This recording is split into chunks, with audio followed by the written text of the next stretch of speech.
you do get a certain amount of trepidation when someone whips out the jazz flute. You think of Ron Burgundy and Anchorman, you know. But I get that usually, feeling when anybody whips anything out that looks like a flute, but that's a whole that's a whole different. It's showtime, folks.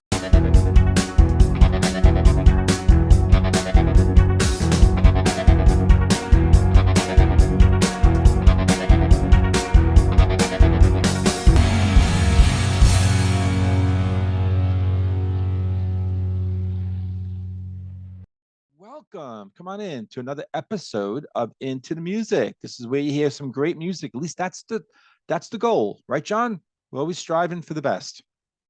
yes, sir. Even though we don't usually play like the mainstream stuff and the Days of Confused and Pink Floyd stuff that you hear, the Wall. I want to build a wall separating us from all that stuff that everyone knows. Let's check out the obscure stuff, the hidden tracks. So that said, you know what I got for you? Something else that you're gonna be like, I don't know. At least I hope not. Do you know the guy Herbie Mann? What were you going to say, Taylor Swift? Herbie Mann. I was thinking, I was toying with a Taylor Swift song, a hidden track, but still Taylor Swift. But I thought, I'll give you Herbie Mann. Do you know her? Do you know Herbie? I don't think I do. No, Wow. I Okay. don't think I do. It's not ringing any bells. So I thought you might at least say I know the name, but I don't know the music. So he was like he was a jazz fusion kind of guy. I mean, he played like traditional jazz in the 60s and the 70s. I think even in the Right. 80s too. I think he's passed on. But he really did in the late 60s and 70s, especially, to really fuse a lot of the different musical genres and stuff like that, fuse them together and create some really cool stuff. Duane Allman actually played with him on one of his Really? albums. Yeah, actually on the album after this one that has this song. And this song is called Memphis Underground. It's the same name of the album, Memphis Underground. Um, so I would think you didn't hear this song if you don't know who Herbie is. I don't think so. All right. Well, I would love for you to jump on that song, check it out. It's a little long. Um, Hopefully, it's not too long. And come on back and tell me what you think. Well, good.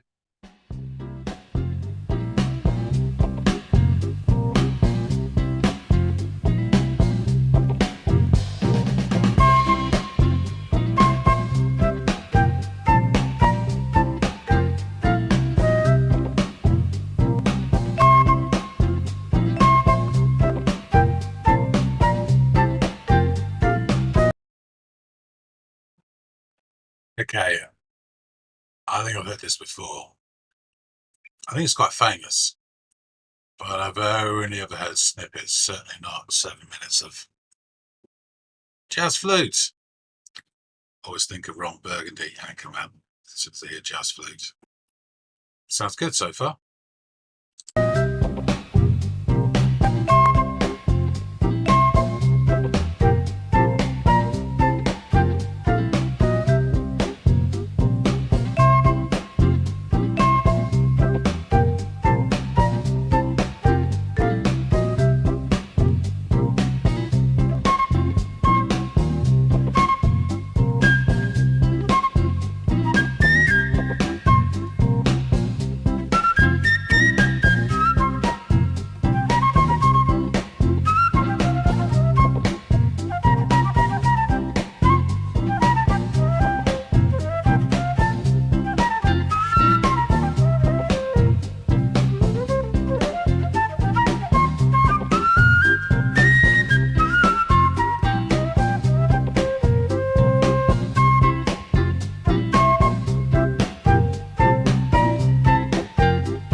So far, so good. I saw a lovely sort of chilled groove to it, and the sort of playfulness of the flute. Um, if I was being unkind, which I'm not, it it could make you think almost of like a children's TV theme tune, um, or something like that. But it's really nice. It is. I think it's odd with the flute. Other instruments, when they go up to the top end of their range, it's almost like the highlight. You have a guitar solo, it goes right up to the top notes. But with the flute, it starts to sound a little shrill. So I quite like the lower end of the range he's playing. And I'm glad that guitar started to come in and sort of echo some of his stuff, because I think it needs something else, not just him tutoring along on his flute. We'll see how it goes.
Oh dear. That guitar was lovely. Just to say, when that guitar was just playing, this sounded more like a sort of blues or rhythm and blues based 60s song. It's almost like that tension, isn't it? Because with the flute, it's jazzy against this blues, rhythm and blues. And yeah, and now we've got the vibes coming in. Okay.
Yeah, I'm fully relaxed now.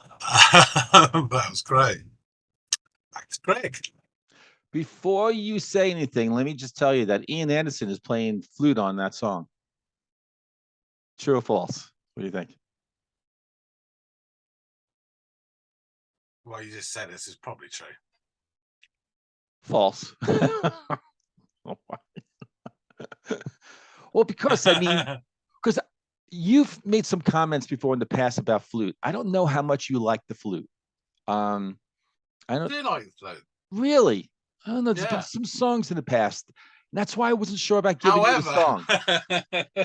However, there was too much flute on this song, and that is Herbie. Herbie's playing the flute. Right, gotcha. Yeah, actually, I stopped after about 30 seconds. I have heard this song before, but I've not I thought you were heard. telling me I stopped at the 30 seconds, and that's it, Greg. I couldn't finish it. No, I never do that. Never do that. 45, 50 seconds. Yeah, exactly. No, I have heard this before, but only like snippet. I've not heard the whole song. I've probably heard like a minute. I'm sure I've heard it on some other media, like a TV show or a drama or Yeah, this is the film kind of as a song that you would. soundtrack. Yeah. Yeah, Oh, okay. All right. but I But not the certainly haven't whole heard the thing. whole. All right. No. No. So yeah, it was really cool. Yeah. I'm struggling to stay in my seat. I'm that relaxed, really chilled out. You do get a certain amount of trepidation when someone whips out the jazz flute. You think of Ron Burgundy and Anchorman, But I get that feeling when anybody whips anything out that looks like a flute, but that's a whole different. But usually it's all right, and this was great. It was really bright but relaxed at the same time. The one thing I will notice, so it's got this lovely groove, and bless them, the drummer and the bass player. Yeah. I mean, they're doing the same thing all the way through the song, bless them, but they keep it solid and build that bridge for the others to shine. And it's a lovely groove. And when the flute kicked,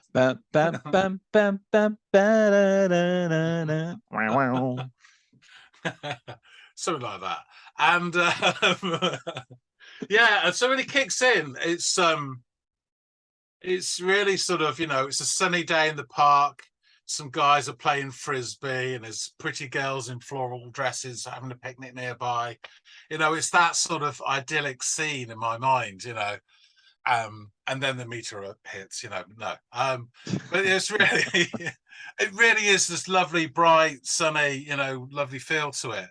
And then he kicks in and he does his stuff with the flute. And it really, I did notice one thing with the flute, which is the top range of the flute for me is a little bit troublesome. It's weird because I was talking about it in the reaction. When you have a solo instrument like a guitar, when they go up to the high notes, that's the sort of the high point of the solo. Yeah. Or even like a trumpet, but with a flute, it can be shrill. It can be a bit biting, and I actually prefer the lower end of the range. And he goes pretty high. He goes pretty high. He does, yeah. And it wasn't terrible, don't get me wrong. It's just I realized that as I was listening to it, but it was really playful and impish as well. Can I just stop you because usually what goes hand in hand with the high flute playing is like Ian, joking around when I mentioned Ian before, but like how it almost like it does that kind of like that distorted sound kind of thing. Like goes, yeah, I can't, I'm not gonna be able to, but I think it actually stops being like pleasant and it gets a little shrill or something like that. Yeah. But that's for effect. Right. And I heard a little bit of that, but nothing really over the top. He was really managing that very well, Yeah. Yeah. And you also sometimes you get that breathiness as well. It's almost like right. It's almost like breathing through the flute. You hear that sort of noise as well, which again I don't mind either. I think it's quite. I don't mind that too, but I wonder if they took that out. I wonder if that was coming through and they just sort of produced that thing out, so maybe. You won't hear that. Who knows? But and then I'll shut up. But I think that he had to play high like that because of what you were talking about, like the feelings that you were getting, and the imagery that sort of, with the sunny day and people in the park and walking down the street, and there's harmony. You know, there's harmony Yeah. throughout, you know, and I think that to kind of, you know, get that feel, you have to kind of go a little light, you know, because like the drumming is kind of, the drumming's light, you know, at that point, you know, it's light, and the bass, everything is kind of light, you know, nothing's heavy, nothing's whatever. So I think that's what he was going for. Yeah, that's Yeah. cool though. That's interesting though. You would, Yeah. yeah. I also think I said a reaction that if you were being unkind, and I certainly wasn't, but it could almost be like a children's TV theme tune. It's that sort of airiness about it, and quite a bit of joy and playfulness. And I'm not being nasty or throwing shade on it, because I really liked it, you know, but it had that feel, you know. It had to be before the guitar, right? Because that's, Yeah. So then the yeah, guitar kicks in, right. Which is, and yeah, go ahead. and it's excellent. It really is. And the one thing I like about the guitar is it becomes slowly more fuzzed, and there's these ringing chords as well. So it walks up to the door of a psychedelic and sort of knocks and then walks back again. You know, it's not quite there, but it's bringing in this other sound, this other feel as well. And it's that tension between that sort of jazzy feel and then this blues R&B feel as well, which is very much a late 60s sound, and with the excellent sort of groove of the rhythm section as well. So it's all, you said earlier, you know, melting it together, which I found really interesting and very effective, really effective. You know, and I've given Andy some 60 songs with some guitar, and Andy has been on record sort of going, you know, like almost like being able to pick out that kind of 60s guitar sound, you know, like when there's a solo and stuff like that. It's really interesting. My own personal thing with this, and why I found this song to be as charming as it is, and I love it, is it's as though everything else from the song that you're hearing, everything else, the bass, the drum, the flute, just the overall vibe, it sounds very 60ish, very, very 60ish. And yet that guitar, it almost like came in from like a different time. It just sort of took a time machine trip and just dropped right in. There's nothing from that guitar part that I would say that 60s sound, 60s whatever. I could hear that could be played in somewhere in the 90s, or you know, even in the 2000s, you know, just that kind of, because there was so much edge to that, you know. I mean, there was no shredding, but there was so much feel and so much whatever. And I don't know, I mean, that's what I find so appealing about that guitar, that it just, when you thought, oh, is this, because I got to tell you, you know, I clicked on the song, and I'll get back to you, but I clicked on this song. This is like almost a year ago, and I'm like, okay. And there's so much I liked about it, but I was about to shut it off. I was about to move away from it because it was too much. Like the flute goes on for a while, and I didn't know about the guitar. So I was going to move away, and then I got distracted with something. Okay. So I didn't shut it off, and whatever. And when I went back to kind of like, okay, let me kind of, the guitar's coming in. I'm like, whoa, what is that? I was going to shut it off because of the flute, and not because I don't like the flute, but I don't know. It just was like, okay, this is like one of those 60 songs, whatever. It's nice, but you know, move on. But that guitar, the guitar did it for me. So anyway, but back to you. Carry on. I'm going to disagree with you there. I think that the sound to me was really 60s. And as in the playing isn't 60s at all, but it's that quality of sound. You see, more modern, you know, with 70s, you get a much cleaner guitar sound.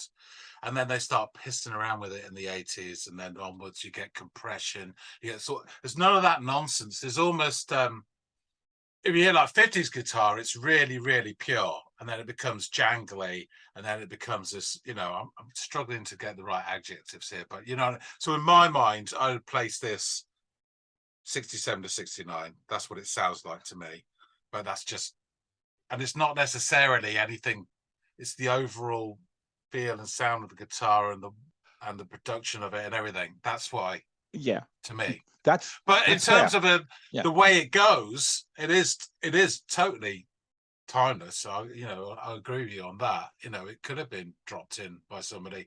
And again, if somebody had done that in a song, 10 years ago, you wouldn't have been surprised at all. But It's very modern. Would you agree though that out of all the instruments that are played in that song, that one it's is stand out, isn't it? That definitely stand attention. Yeah. That whole, hey, everything is sunny and all like that. I'm not saying that with his guitar playing, clouds came and rain and kids are crying. Oh my God, the boogeyman's coming down the street. But I think with that guitar, if the kids were playing in the street doing stickball or doing hopscotch with that guitar, parents said, "Whoa, wait a minute, move off the street. A car's coming. A car's coming. Yeah. Car's coming. It's still a nice day. Everyone's enjoying, but be careful. Because that guitar is a little, I think it was just, it kind of gave that sort of that effect and that feel, which I loved, because again, there was a little bit of an edge with that. And I love that, and even what follow through, and I'm sure you'll talk about the xylophone, because even the xylophone kind of does his whole sort of, it reminds everyone that's jazz. And I'll shut up, because you tell how much I love the song, but I'll shut up. This is your time. I'm sorry. I'll just keep talking and talking and talking. I'll shut up. I know when to shut up when I had to shut up. I'll shut up. So shut up. Nurse, he's having another one. Yeah, so I think you're right. It's that idyllic, and then it's almost reality, isn't it? It's just between the two sections. And then, as you say, the vibes kick in, the sort of Roy Ayers type doodle-doodle. And again, a lot of people can either love it or hate it. I don't mind it. I've listened to a shed load of like Roy Ayers stuff, and sometimes it can go on for 8 minutes and you're literally falling off the edge of your sofa because you've had enough. But little doses like this is lovely. And again, it's all a mood thing with the xylophone. I think it can be a little bit playful, but it gets you in that sort of frame of mind. Without being rude, it's not what I would call a dead serious instrument. It's sort of like a palette instrument, if you know what I mean. Right. No, and definitely didn't have any kind of, it wasn't like, guitar handed the baton off and then xylophone said, okay, and even upped it, no.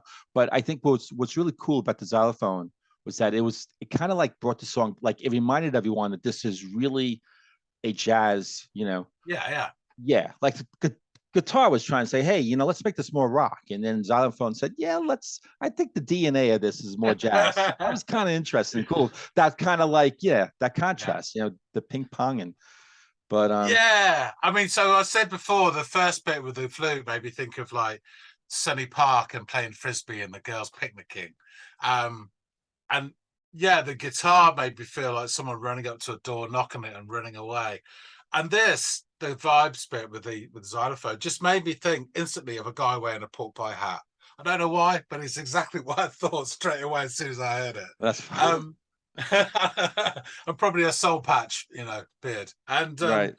But the final part with the flute again comes back in, and the guitar, and they kind of not quite marry the two together, but they're pretty, they're working in sympathy, in tandem. And it's really, really nice. It made me think actually of the film Once Upon a Time in the West, because these parts are so distinct. I know that the xylophone and the flute are jazzy, but they are very different. So the film Once Upon a Time in the West by Sergio Leone has got four main characters in it, but each character has their own musical theme when they walk onto the set. So with Charles Bronson, you get this echoing harmonica with dissonance. Henry Fonda, who plays Frank, has a really menacing down guitar that you get in the spaghetti westerns. Claudia Cardinale has it's all like harpsichord and then this sweeping vocals that are all wordless going and Jason Robards, it's always like a playful barroom piano and a banjo going ding ding ding ding ding ding. They all have their own Yeah. themes as their music, and you can always associate characters with them, and it's almost like characters with this as well. Yeah. The different parts. So I thought it really interesting. I really enjoyed it. Really enjoyed it. Awesome. I'm so glad. Well, for the one person out there who's watching this episode, we really appreciate your time. Thank you so much for joining. John, you have a great rest of the day. And to you out there, I hope if you're a Jet fan, put that in the comments. And we'll see all of you on the one of you on the next episode of, kidding, I hope, Into the Music.